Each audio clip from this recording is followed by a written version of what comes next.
Take a look at this standard 1-ounce silver coin.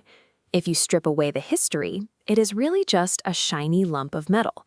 It sits on a table, it doesn't do anything, and it doesn't solve any immediate problems in your daily life.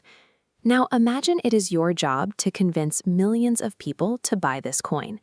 If you try to sell it by listing its chemical properties or telling people exactly how much it weighs, you are going to put your audience to sleep. Yet this exact same piece of metal recently triggered 3 completely different movements.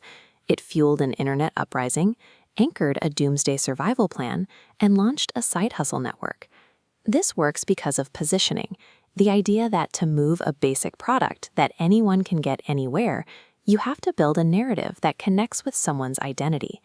By looking at how these 3 groups were reached, we can see the patterns that allow a single, plain object to mean 3 very different things to different people. Let's look at our first buyer, the retail investor hanging out on internet message boards. Marketers don't pitch this group a slow retirement plan. Instead, they frame the coin as a weapon to execute a short squeeze. This means buying so much physical silver that big banks must buy it back at huge losses, driving the price even higher. Buying a coin becomes a righteous crusade.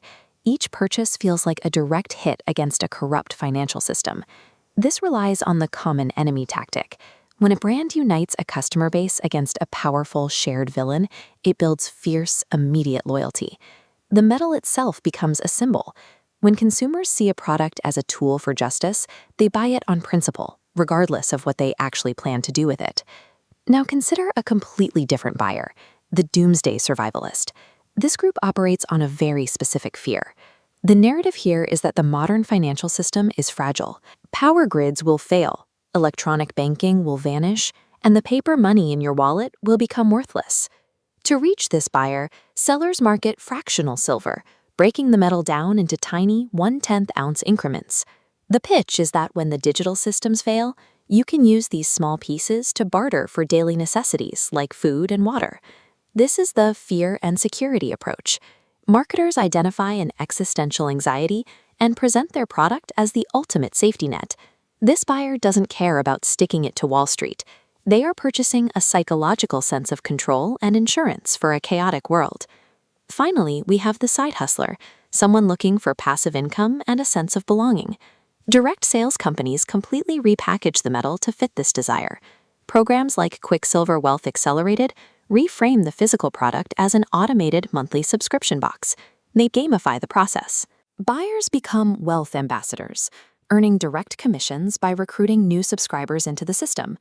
As your network grows, the commissions you earn can completely cancel out the cost of your own monthly subscription.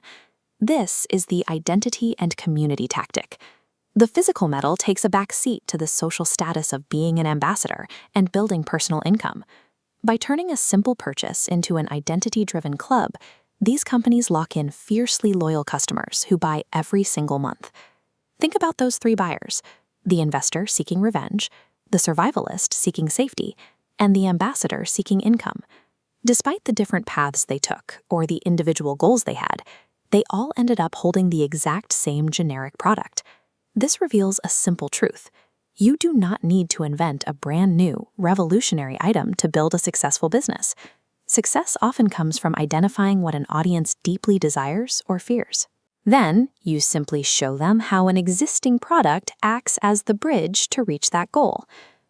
The next time you feel the urge to buy a new sports car, sign up for a subscription box, or even order a piece of shiny metal, take a step back.